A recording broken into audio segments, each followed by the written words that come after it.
Hello and welcome to the Wellness Edition with Syra Poonawala. Here I talk about all the current health and wellness trends and topics, and we try to bring you answers with experts and professionals. So today we're going to talk about something which is to do with how we are living longer in today's world to our 70s and 80s. That age is not extraordinary, it's quite normal. And with this age also comes other health issues. And sometimes we think these are just age-related, but actually they do have a name. And one of the topics that I'd like to discuss today is Alzheimer's. Now, I have got special guests here, Sonia and Shagufta from the Alzheimer's Society UK, and they are going to tell us a little bit more about Alzheimer's. Welcome, Sonia. Welcome, Shagufta. Thank you for taking time out to come today. So the first question that I'd like to ask you is, what exactly is Alzheimer's? So Alzheimer's is a neurological condition, issues with the brain. I won't go into the sciencey bit, but one of the kind of symptoms around Alzheimer's is short-term memory loss. When someone is diagnosed with Alzheimer's, we see lots of different symptoms, which are generally known as dementia. Okay. So Alzheimer's is a condition in itself. A lot of people think it's the same as dementia, but it's actually the symptoms that we describe as dementia, which are a part of Alzheimer's. So the most common symptom is short-term memory loss. Okay. Generally, how we look at it is just the brain cells start to die in the brain, causing huge gaps in the brain, and then the brain starts to shrink. So the brain is a massive organ which it's the control system of our body, isn't it? Yeah. So if that's not working how it should be, then everything else is not going to be working the same. So that's when we see lots of different symptoms occurring in people. Of course, okay. So that is really interesting where you've said that Alzheimer's and dementia are two separate things. However, they're two separate, they can have their own symptoms, but they are kind of part of the same thing? Yeah. So dementia is generally, when people say, oh, I've got dementia, what they're alluding to is that they're symptomatic of symptoms such as memory loss, which is the most common one that's associated, but it's issues with speech, language, behaviour, personality change, difficulties in planning and organisation, things that we take for granted. Yeah. What Alzheimer's is it's a condition actually in itself. It's a neurological condition, a physical condition, just like diabetes or heart disease, which then kind of has the symptoms of dementia. So that's why they're very commonly associated with each other. The lines can get quite blurred. So the easiest way to explain it is that Alzheimer's is a condition which then leads to people having the symptoms of dementia. So we always talk about dementia as an umbrella term. Okay. So it's dementia is describing a group of symptoms. I see. Now, the other thing that I want to ask you is how many people would actually be affected by this? And then also lead on to what kind of support would be available. So what exactly do you guys do? So in the UK at the moment, we have just under 1 million people who are diagnosed with dementia. Okay. That number is going to rise to 1.4 million by 2040. 1 in 3 people will be diagnosed with dementia because we are living longer. That's quite a high number, actually. Yeah, it is. And that's only the people that we actually know that will come forward as well. So 1 in 3 is what we kind of estimate. Yeah. So obviously we know now that people are getting this condition. Yeah. And so what kind of support would be available? What exactly do you guys do? So we're called Sahara. We're part of the Alzheimer's Society. We're just over 2.5 years old. So we initially started as a 1-year project, but, we have grown bigger. So we wanted to support the South Asian community with dementia. So with our communities, they don't come forward. There's a lot of stigma attached to dementia in our community. So we are here to support them. So to erase some of these stigmas that are attached to it. Okay.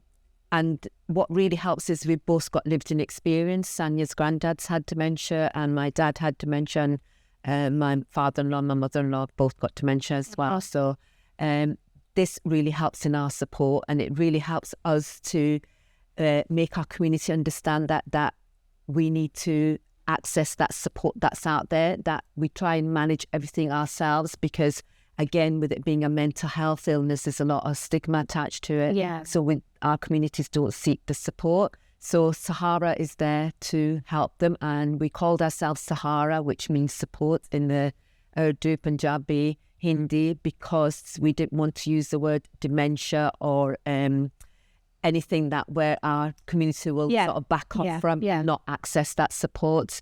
So so we cover all the 10 boroughs of Greater Manchester. Okay. And so we have advisors in different patches that cover that area. And we also run 3 memory cafes where people who have had a diagnosis or worried about their memory can come to one of our cafes, and we do cognitive work with them. We do some light exercise. We have somebody that will come and treat them to a massage, hand massage or shoulder massage. And just it's a chance for this older generation that once they have the diagnosis tend to just get, be at home. So it's a place for them, a safe place for them to come and be others and reduce that social isolation as well. Okay. Just to add to what Shagufta was saying as well. So we offer one-to-one support to anybody who's living with dementia, their family or carers. We have the memory cafes like Shagufta has just mentioned. We also deliver awareness and education workshops, and that's across to any type of group. So we have healthcare professionals, schools, prisons. Well, the communities can strike anywhere. So there's community groups. We work with places of worship, so mosques, gurdwaras, mandars. So anybody that has some sort of organisation or service that they're providing to the community, we will go out and speak to them about that as well. So that's amazing. How would they be able to recognise the symptoms of Alzheimer's within their home or within their family or somebody that they might know? If you could just tell me a little bit more about the symptoms as well, that would be really great, I think, to create the awareness. Okay. The symptoms are unique to the person. So symptoms like what Sanya said before is memory loss, confusion, your speech can become limited. You can't plan, you can't get on with your daily tasks. It's very difficult for somebody with dementia. I mean, the initial signs is normally like forgetting recent conversations, forgetting family members' names, getting confused, misplacing things and not remembering where they are. So these are the early signs, a lot of repetitive talking as well. So once a family member notices that their loved one's showing a lot more of that, that's when you should actually first is go to your doctor. Your GP is your first point of, call where you need to go. And that in the GP surgery, they can do a sort of a test there, mini test there, which then maybe if they have concerns, they can then refer you to the memory clinic where there's more extensive testing done. And also a scan of the brain is taken, which can then let you know what type of dementia you've got. Because it's not Alzheimer's. There's lots of other different types of dementia. There's vascular dementia, frontal temporal, Lewy bodies, mixed dementia. So there's quite a variety of dementia that you can get depending, what your issue is, what your health issue is. So Alzheimer's is if anyone can get that, like Sanya said before, it's not health related, it's to do with your proteins in your brain. Vascular dementia tends to be more with your health. So if you've had a stroke, heart attacks, high blood pressure, high cholesterol, diabetes, which is so common in our communities, of course, this can lead to vascular dementia. So the first point of call has got to be your doctors to actually get a diagnosis and not just self-diagnose at home. Whereas that's where you initially started the program, where you said age-related. People assume it's age-related, or they got to a certain age, they're just forgetting things. But, if they get that diagnosis early, there is a sort of a dementia pathway that we can make for them so that we can support them with it. And with Alzheimer's, Sanya can maybe tell you a bit more further. There is a tablet that you can take. Okay, so there is actually medication that would be used with Alzheimer's? Yeah. So just to add what Shagufta was saying about symptoms as well, a person themselves might recognise that they're having some changes, but it's normally a family member that will notice the changes first. Yeah. And a lot of people will come up to us when we're out in the community and say, oh, I think I've got dementia. And I'm like, well, what's made you think that? When we're looking at dementia and we're looking at Alzheimer's, we're looking for long-term cognitive impairment, not just, oh, I've forgotten where I've put my keys. Yeah. For women, there's lots of kind of hormonal changes that a woman will experience, going through the menstrual cycle, then menopause, having children. So that can cause brain fog. Stress can cause brain fog. That's not memory. They're not memory issues. That's just something very short. It's a short-term thing. When we're looking at Alzheimer's and dementia, we're looking for something that's been happening over a long period of time. Okay. And that noticeable changes are happening to a person that the family will first see. Mm-hmm. So when someone is, like Shagufta said, when someone's going through the dementia kind of diagnostic pathway, there's no cure for dementia as of yet, but there are treatments available to slow it down. But that's only for people who are diagnosed with Alzheimer's. So for Alzheimer's, there are different treatments available. There's tablets, there's patches that you can have. That's just slow down the progression of it so people can live longer and better. But for example, if someone's got vascular dementia, obviously there's lots of treatments for the reason why they have vascular dementia. So there's treatments for diabetes, cardiovascular problems, blood pressure. So there's actually 14 risk factors, I believe, and some of them are modifiable. So it's just really a case of really looking after yourself, looking after this beautiful thing that you have. I was about to say that I think the key thing here that is really important is looking after your health and wellness from a young age. It doesn't just have to be when you get older. I think the important thing is making sure you're taking the care from the beginning to try and help prevent the illnesses later on. And I think also what I've taken from your information there is that there is a fine line between the symptoms. So it could possibly be very hard to understand that a person is going through or has got Alzheimer's, but it's always good to go and get the check. Yeah. There's that. I always say, it's always better to be safe than sorry. Absolutely. And also, prevention is better than cure. So if you are worried, if you are concerned that you're having long-term memory issues, just go and see your GP. There's no harm in it. A mini mental test that they will do at the GP, which I think previously was known as an over 65 or an over 70 test. Right, yes. But it's now called a mini mental test. That will determine whether you need further investigation. So it's always useful to get to the GP and speak to them first, because they are the first point of contact in the community. It's a lot of people say like, oh, I go to the gym, 5 times a week, sorry. And just like, that's great for your body, but we need to use this as well. So it's not just a case of we looking after ourselves. Great if you can get to the gym 5 times a week. If you're eating well, brilliant. But we also need to look at how we kind of stimulate our mind as well. So it's a conversation I was having with my mum yesterday. She's like, oh, I do this and I do that. And I said, well, mum, that's things that your brain is used to. It's in a routine of doing those things. So cooking and cleaning and going out to the masjid or whatever it is. Your brain is used to doing that because it's a routine for you. When we talk about cognitive stimulation, we're talking about doing things that you wouldn't normally do. So for example, very far out example is learning a new language. Yes. Just doing different things, going to the groups like the memory cafes that we have. You have social stimulation, and you have, we have activities that are based on how to really get people working their brains harder. So doing something different. So you just mentioned their memory cafes. So tell me a little bit more about this and how this helps to support somebody's Alzheimer's. So our first memory cafe was in Rochdale. It's been running for nearly 2 years now, I think. And mashallah, alhamdulillah, it's going really well. We have over 25 attendees, and these are all service users. A majority of the service users, and there's a few that have just really worried about their memory but have not just gone for that diagnosis. Again, a lot to do with the stigma attached to it. So we run this cafe, like I said before, to reduce the social isolation. So some of these people that have got diagnoses, they're not exactly very progressed in their dementia. They're still able to socialise. They're still able to hold a conversation. So this is for them to come and meet other people within the community where they can have a nice setup where we get to pamper them a little bit. Oh. So we do a bit of chair-based exercises. And then after that, we have little snack bits, so it's in Rochdale, but I come from Manchester, but I especially bring them pakoras, which are donated. Oh, wow. Because the person that makes them pakoras, dad passed away with Alzheimer's, so they do it as like a game rewards. Yeah. So, and my service users look forward to them.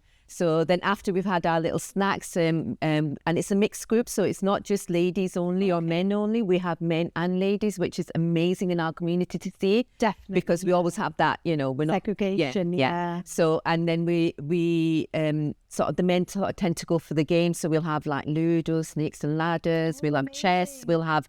And they have a cannon board. We have a snooker table in that setting as well.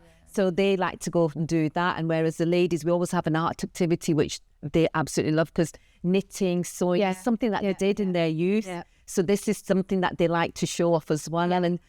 And while they're sitting in that setting, is seeing the conversations they're having. So just remember, some of these people actually live on their own as well. They don't live with extended family. Yeah. So that's another thing. That extended family is now not really that anymore now. Not so much, So not so much as what it used to be. Yeah, so true. Some of these members live on their own. So for this is their little outlet where they get to come and come in the community. And we had one service user when she initially started, wouldn't even hold a conversation with anybody. And now to see the engagement, she sits there, she does art activity, she has a little conversation with someone that sat next to her, and the smiles on her face, and that's it. That's more than the feedback that they give us.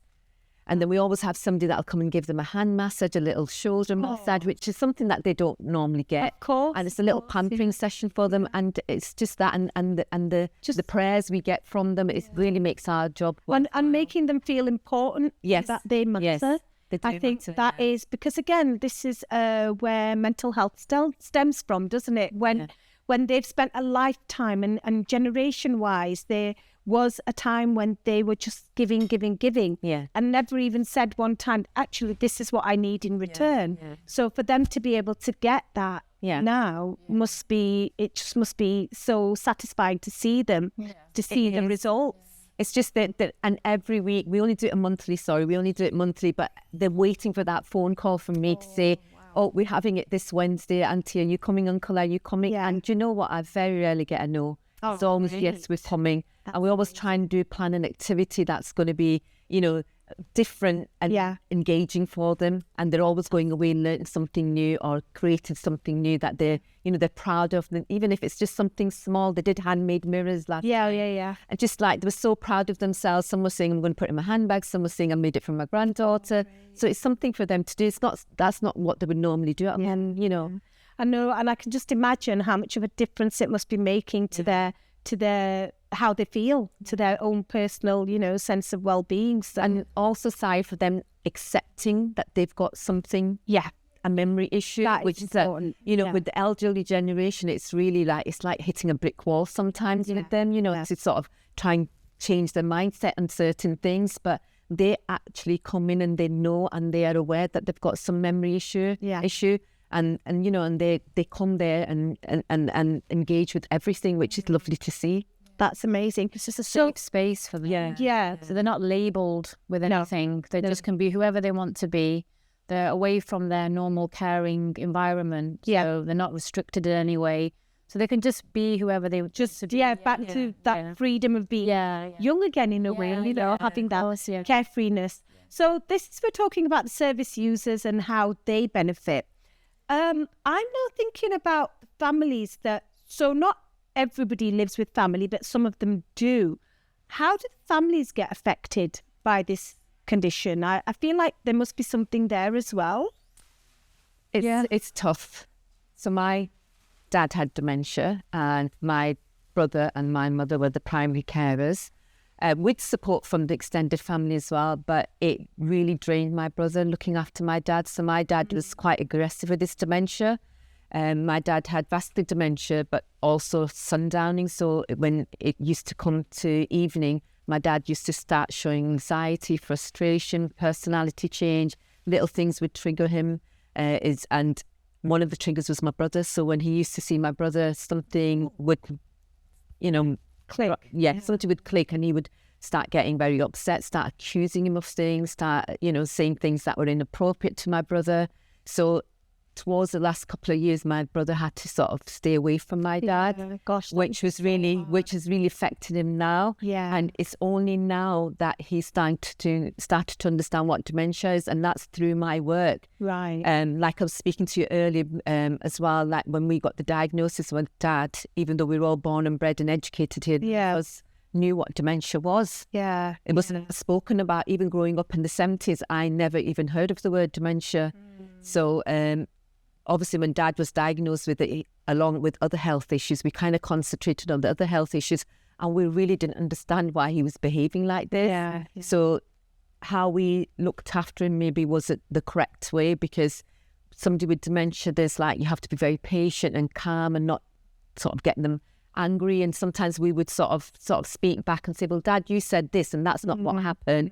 Dad used to show, used to accuse us of stealing money, used to accuse my mum of inappropriate things as well, which my dad swore. He never swore in his life, and he didn't swear. And so this is like trying to get a head around this. We couldn't understand what it was. It's only now through this role and understanding what dementia is that I could sort of explain to my brother that Dad did love you as a son, and I'm sure he appreciated everything you did for him, but couldn't show it. Yeah, and I can understand that. And now that you're saying that, I'm going to bring something in that I experienced with my dad. Like, we experienced this, and he did change quite a bit in the end years. He had Parkinson's, but when he went to live in India for some time, and he was actually diagnosed with dementia over there. And one of the things, before he went, we had no clue what was going on, but he would sometimes say some really weird stuff.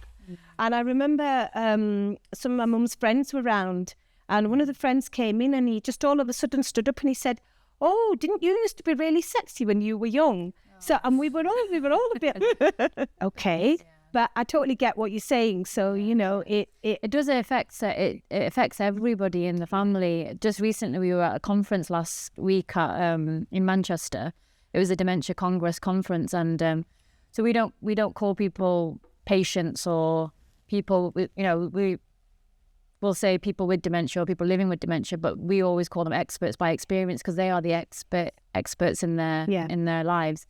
And Uncle Mac said to me, he said, dementia doesn't just affect me, it affects everybody in the house. Absolutely. So, and our new advert that's come out with the Alzheimer Society, it takes a society to beat dementia. It does. It affects everybody in the community, in the family, and it does take a whole society to care for one person that's living with the condition. Absolutely. So it's with my lived-in experience as well, both grandfathers, one with Alzheimer's, one with vascular dementia. It was a very difficult journey for all of us as a family. But my nana, my maternal grandfather, he had Alzheimer's, but he lived very well with it because he had an early diagnosis. We came together as a family, put interventions in place, and he lived for 16 years really well. It was just the last couple of years, obviously, with how progressed, the disease gets. He'd lost his speech, but still very much part of the family and there for every single event. And just before he passed away, we celebrated his 60th wedding anniversary. So with my grandmother, so it was always at the heart of every event. So that's how we want them to be remembered, and that's how we want our community to remember their loved ones. Of course. So that's why we always say, just ask for help. There's nothing wrong with it. There should not be anything shameful in that, but asking for help. So Okay, so now we're going to take a short break, and we'll see you shortly. Thank you. Welcome back to the Wellness Edition with Syra Poonawala. We today are talking about Alzheimer's and how it does affect a lot of our lives. We are now going to go on to watching a video about the research that is involved with Alzheimer's at the moment, because research is really important. So please watch the video and I will come back to you. असां सारे जिस भी उम्र ने आना असां सारियां की ये ज़रूरी है कि असां अपने दिमाग ਦੀਆਂ बीमारियां ने बारे च पूरी मालूमात रखां ताकि असां बच्चे इस चो महफूज रहन।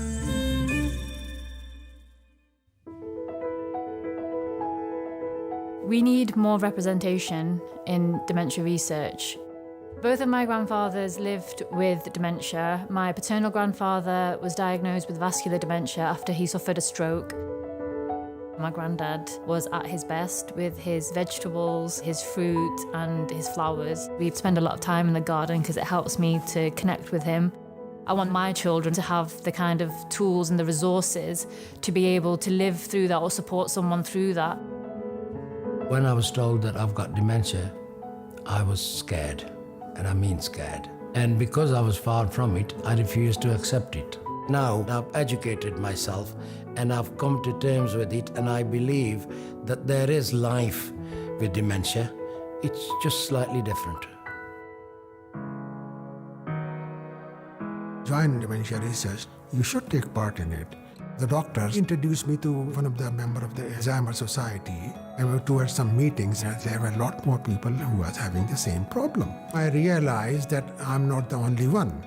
Unfortunately, the member of a South Asian society, they don't come forward, they don't meet other people. My message is, come forward. Don't keep within yourself.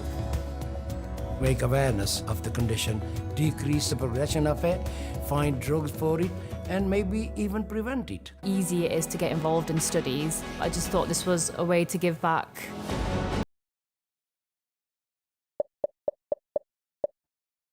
There's a lot of interesting facts and figures there. And now I would like to talk to Sonia and Shagufta, our guests from the Alzheimer Society UK, to tell us why research is so important.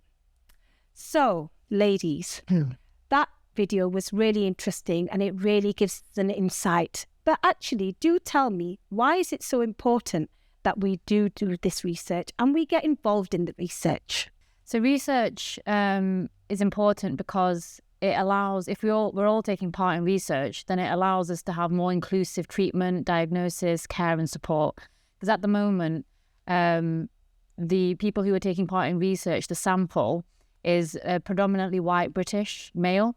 So anything that's tested on that sample doesn't apply to every single person that treatments for Alzheimer's people are taking. So we need people to take part in research. We need our communities and other communities to take part so that the research is inclusive. It does cover people because our genetics, South Asian genetics, are different to other genetics. Black African genetics are different to the white genetics. So to have fairness amongst all kind of treatment, diagnosis, care and support, we need people to take part. And for me, honestly, personally, it's a way to give back. Like for the future, I have 3 young children and, for the future, I don't want them to have to worry about Alzheimer's and dementia. So I want a better future for them. So I take part in research so we can create a better future for them. So, a future, hopefully, where dementia is not stigmatized and, it's feared, where it's, tackled head on. Okay, that makes sense. So really, anybody can take part in the research? Yeah, as they have to be over 18 to take part in research and obviously live in the UK. But yeah, it doesn't have to be the people with dementia or Alzheimer's. It can be anybody who just wants to take part and, give something back. Give back to communities. So another really important point you made there, that it's not just about a particular community, it's about all the different communities out there, that research is just so important for everyone. I don't like the word underserved or underrepresented, but those communities that are not always, their voices aren't always heard. So the diverse communities, minoritized communities, it's so important for all of us to get involved and, just put a piece of ourselves into the future, isn't it? So yeah. And also research isn't always clinical. Yeah. So that's another stigma that we need to sort of get rid of, because the research involves lots of different things. So it could be just literally filling in a form to do something with your health, your lifestyle, it's just so they can get the data. So my brother has actually took part in this joint dementia research.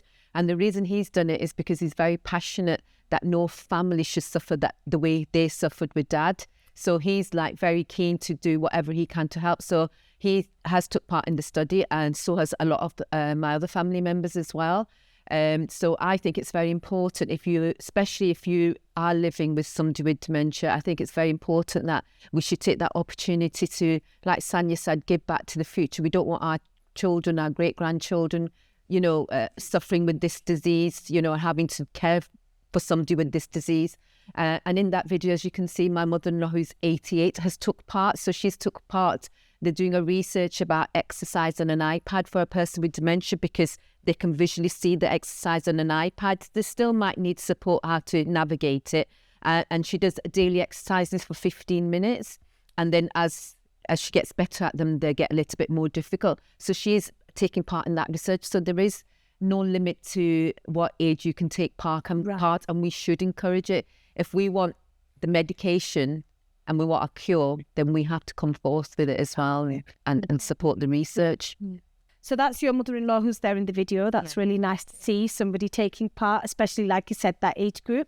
But I'm sure some of the research is also can be anonymous as well. Yeah. The amazing thing about research is it fits in with you, not you fitting in with it. So it comes in all shapes and shapes and sizes, like Shagufta said. So if you don't want to be, known for what you're doing, that's absolutely fine. But you still want to take part, that's absolutely fine. You don't have to, give your name on details, but probably to some extent. But it's to fit around you. So it's not a case of where I always thought that you'd have to go somewhere to a lab or something like that to give whatever you need to give. But it's not. It fits in around the person who's taking part as well, which is the great thing. There's flexibility. And it's adaptable as well. So, so research is very important. And I'll give you an example. We had a gentleman that was given a tablet for his heart, and he was on it for 15 years. And through research, they found out that tablet doesn't work on a South Asian person. So can you just imagine he's taking that medication that it wasn't even working for his heart, but the other side effects that might have occurred within his body. So that's why it's really important that we get research and get the correct medication for our genetics. I mean, even though I'm born and bred here, doesn't mean my genetics are that of a white British person. And my ethnicity is still from South Asia. So that's why it's really important that our community do come forward for research. That's really interesting to know. So now I'm going to come back a little bit to the work that you guys do. I'm sure you must have some feedback from your service users.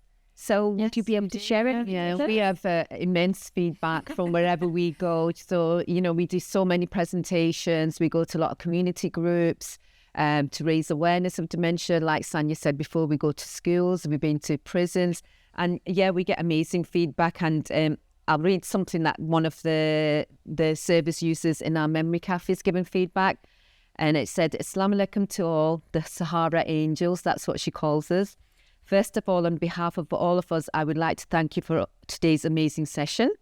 SubhanAllah, as usual, you all welcomed us back after the summer break with so much love. We are all like your parents, and you all give us so much love and respect.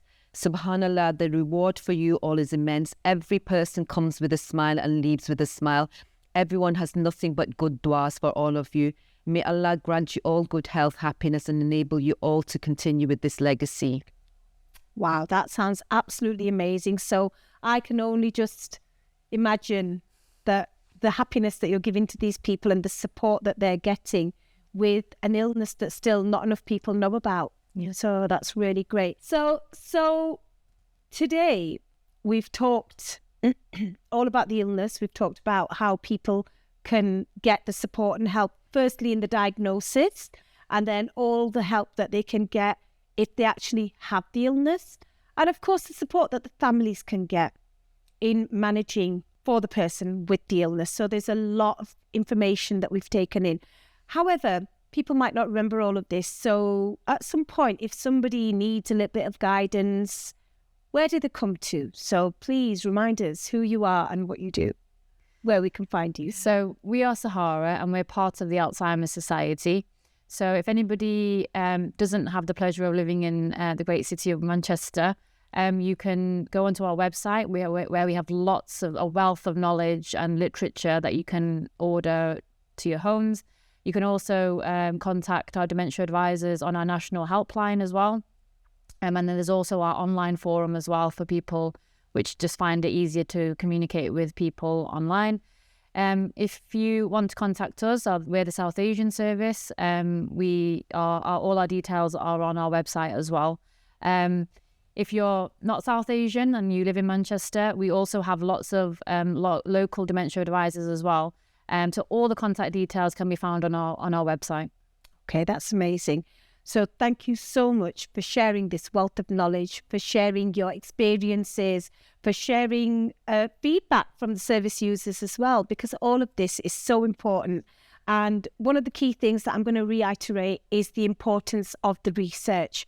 And these ladies are doing an absolutely amazing job in supporting the communities that they work with, the people that have Alzheimer's, the people that you could just be walking past and not even knowing that they have this. And these ladies are the Sahara angels doing the great job. Okay, so I hope today's program has been very helpful for you. If there is any more information that you would like to know, please feel free to email us, or of course the Alzheimer's Society UK. There are lots of divisions that they have, and Sahara is one of the divisions that is helping in Greater Manchester, as Sonia just mentioned. So please feel free to get in touch with us if there are any other questions that you may have or any other topics that you would like to cover. You can email us and you can get in touch, and please mention topics that you'd like to hear about. So thank you so much for joining us today, Sonia and Shagufta. Thank you. Thank you so much for joining us today on the Wellness Edition with Saira Poonawala. See you again soon. Bye.